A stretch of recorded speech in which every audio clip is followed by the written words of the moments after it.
दत्तभक्तांची साधना होती. विशेष म्हणजे आपले सद्गुरू श्री दादा भागवत यांनी 2.5 वर्ष तिथं त्याची साधना केली. साधना त्यांना मार्गदर्शन झाल्याप्रमाणे ती साधना कशी होती तर गुरुचरित्राचं पारायण झालं की नंतर पाहून पलीकडं भुवनेश्वरीचं देवीचं मंदिर आहे. त्या मंदिरामध्ये सर्व मंगल मांगल्ये शिवे सर्वात साधिके शरण्ये त्र्यंबके गौरी नारायणी नमोस्तुते या मंत्राचा रोज 1100 वेळेला जप तो करायचा आणि पुन्हा इथं यायचं आणि माधुकरी मागायचे. 5 घरी माधुकरी मागून जेवण करायचं.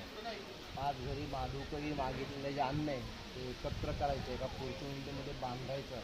ती पोर्चंडी सगळी पाण्यामध्ये मिसळायची आणि त्याचे 5 भाग करायचे.